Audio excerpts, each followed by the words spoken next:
Let's talk some Thursday night football. Philadelphia Eagles at the Houston Texans. Let's go.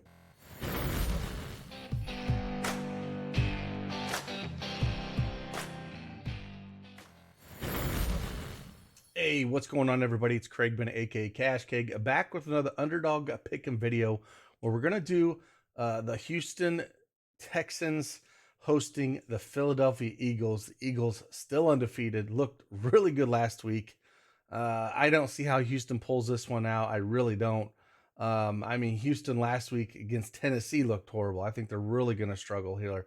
So again, we're going to jump right in and kind of see what plays we can kind of find from this game and kind of talk a little bit, some stats, and just hopefully provide you guys some value. So, hey, if you like these videos, you have to hit that like button for me, subscribe to the channel, and I'll do my best to knock out these videos for you.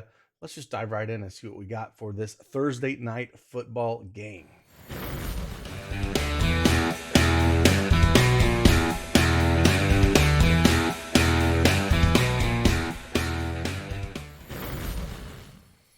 All right, as you can tell, I have the Underdog Fantasy Pick'em game up here. They got a sweet mobile app on their Google and Apple store you can download as well. And if you do not have an account, use that promo code ARMY and get 100% instant deposit match up to $100.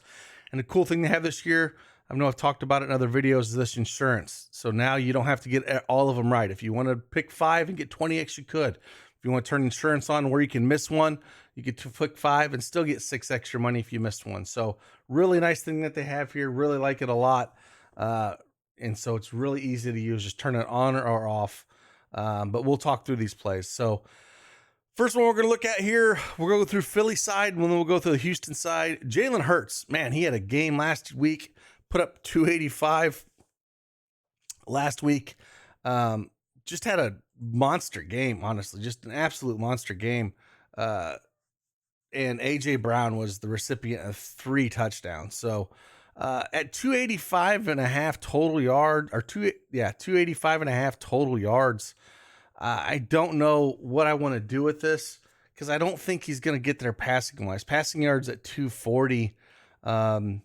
He has went over this in 5 of 7 games, but do they really need to pass the ball that much against Houston when they could probably do whatever they want here? Derek Carr passed 241 on him. Lawrence put 286 on him. Herbert put up 340 against Houston. So if he needs it, he can definitely do it. I just worry that they get out too far ahead and they don't need him, but he can definitely put up the yards where he needs to. So I'm going to kind of stay away from this a little bit. Total yards, kind of the same thing. Rushing yards, he's only went over this in 3 of the 7 games. He only put up 10 against Pitt because he didn't have to. They got to get a pass rush on him to move him out of the pocket. I just don't see it. Passing touchdowns, again, he threw 4 last weekend. But it's one of those things too. Do they need him to throw a ton of touchdowns here? Now he's only thrown 2 or more touchdowns in 3 of the 7 games this year. I'm not sure they're going to need him to, but doesn't mean he can't do it. So it's kind of one of those things that I don't really want to touch anything of Jalen Hurts at all. Pass attempts, same kind of thing. Don't really want to touch any of him. Down to Miles Sanders and kind of see what he's got going on. Miles Sanders, that line is at 77.5. He has crossed that line in 4 of the 7 games.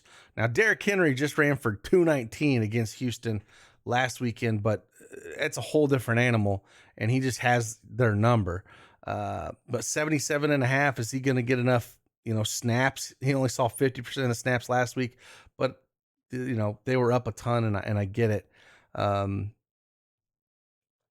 ranked. They're giving up a ton. Rush yards a game, Houston's giving up $186. So, if we go back and look a little further, Josh Jacobs put up $143 on him, rushing the ball. Shoot, Travis Etienne put up 71 when he was splitting carries. Eckler put up 60. So I would lean taking higher than 77.5 rush yards. If we kind of look at his reception yards at 7.5, he's only went over that mark twice. So the juice is a little bit on the over, so higher here. But I would lean rush yards here. I think they should get up. This should be a game where they can get him really going. And again, giving up so many yards, just so many yards on the ground. I think you're gonna have to look at it and take advantage of this for Miles Sanders. So I'm going to go higher here for rushing yards.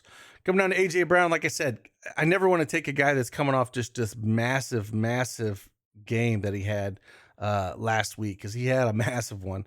156 yards he caught last week, 6 balls, and he caught 3 touchdowns. So I don't think they're going to go back to him like that. 74 and a half rush yard or receiving yards. I just don't see the need. I would actually lean under this. I never like to go, if a guy's going to put up that monster of a game, generally they don't go right back to him. And I don't think they need him. They have plenty of other weapons. Dallas Goedert can get there. Devonte Smith.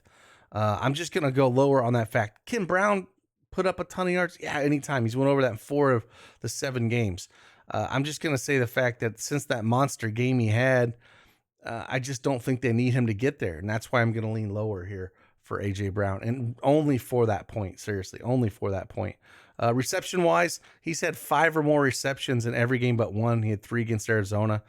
So if you were going to, lean it, maybe you take higher. But because I think he's going to, not get these yardage, I don't want to touch that one. Just again, never like to chase a guy's big game like that. Devonte Smith at 4 receptions. This could be a spot where maybe they get him going because last week he did have 5 receptions, only had 23 receiving yards. So maybe this is a spot where he goes higher and they get him the ball a little bit more, or Dallas Goedert. So again, I don't think, the quarterbacks like to get their receivers happy. So I would lean higher than this and higher in receptions at 4, just to get him the ball. Like I said, he still had 5 last week. Now the juice is on the under at -165 at this 4.5 line. But, at 4, I don't mind taking, higher here. Dallas Goedert at 4 receptions, kind of see what he's got going on. Put up 6 last week. Now the line is again on the under at -154 on him at the 4.5, -154, 49.5 reception yards. He ended up putting 64 last week. He's went over this in 5 of 7 games.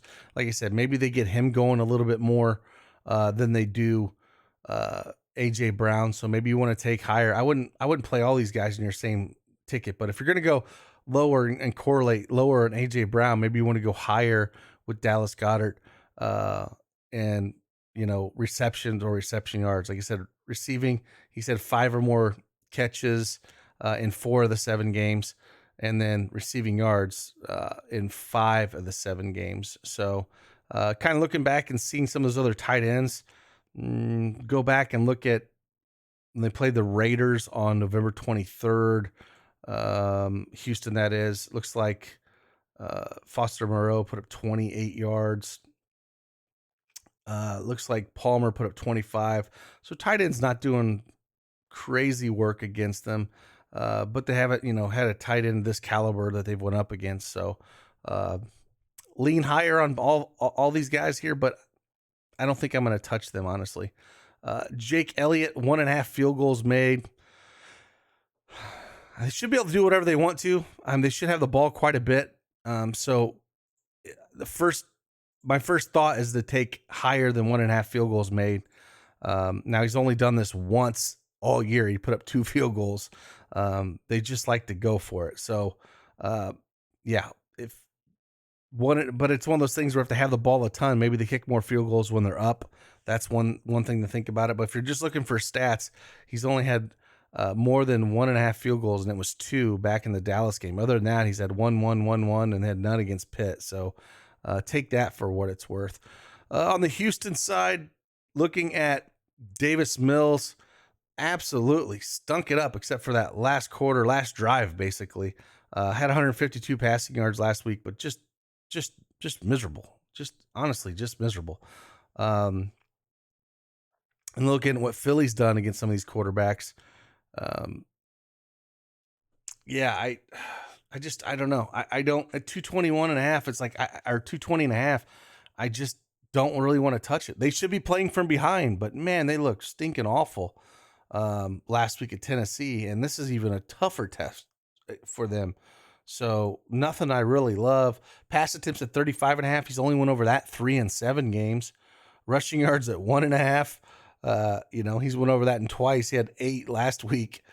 He's not the most fleet of foot. So I'm kind of just going to stay away from Davis Mills here. Damien Pierce, see what he's got going on. 61.5 rushing yards for Damien Pierce. Again, they should be playing from behind here. Now, only ran 35 yards last week, but other than that, he went over it. In the last 5 games, he went higher than the 61.5 rush yards. Philly's given up 114 rushing yards a game, which is 17th in the NFL. I think they're going to be playing more behind. I don't think I really want to take rushing yards just for the fact that I think they're going to be playing from behind. Receiving yards at 17.5 is probably where it's at, but he's only got two games this year of 7. He's only went over this in 2 of 7 games, and those ones he went over weren't a lot. 21 and 25 against Chicago and the Raiders, which are just 2 horrific teams. So not sure I love this at all. I'd probably stay away from Damien Pierce. If anything, I'd probably lean lower rushing yards just if I think they're going to get behind early and then have to try to come back. Then we don't really have anything on the wide receivers here just because there's all that trade deadline, that stuff went on. And then also we had, some injuries last week for Houston. So we'll have to see where they're going to line up. And I'm sure that's why Underdog does not have their receiving projections up, just because we don't really know what's going to go on with them first. So, but we do have a tight end here, Brevin Jordan. If we can kind of look at him and see what he's done on the receiving side, we'll pull his stats up. Line sitting at 19.5. He's played 4 games this year. He's only went over this. He has never went over. He's 0 for 4. He's put up 5, 3, and then 19 yards against Tennessee. Not playing all the snaps. Played 56% of the snaps against Tennessee, 46 against Vegas, 37 against Denver. And then Indy, he played 60%. So he's not even playing all the snaps. Has 4 targets in those last 4 games. Maybe this is where he gets over. It's really, really tough to trust this. I mean, Philly should just absolutely demolish this team. And then Fairburn, 1.5 extra points made. I don't think they get 2 touchdowns against Philly. I really don't. Kind of seeing what he's done kicking wise. He's at last 3 games, he's only went over this in once against, of course, the Raiders, where he put up 2 extra points made. Before that, 1 against Jacksonville and 1 against Tennessee. So if you think they're going to score some touchdowns, I lean taking lower than this. I just don't think they're going to score 2 touchdowns this game. I really don't. So that's where I lean under that. And honestly, in Brevin Jordan, I would lean higher. If they get that pass rush and he's got to get the ball out quick, I lean a little bit higher there. And then depending on where his wide receivers are at, if he's got 4 targets, he can catch 2 of them. But it's real tough. It's a tough game here. I think it's going to be more one-sided here. And again, the only reason I'm going A.J. Brown lower is just I don't think he has 2 big games back-to-back. But, hey, he'll probably reel off and catch a 99-yarder one play and screw that. But that's kind of where I'm seeing this game. It should be really one-sided. I don't know how Houston, even though they're playing at home, is going to have anything to do here with what they look like against Tennessee last week. So with that, again, if you don't have an account, again, use that promo code ARMY. And if you want to see more of these videos or more plays, you can check everything out in the Patreon streets in the link below. So with that, appreciate you guys, and I'll see you guys on the flip side. Deuces.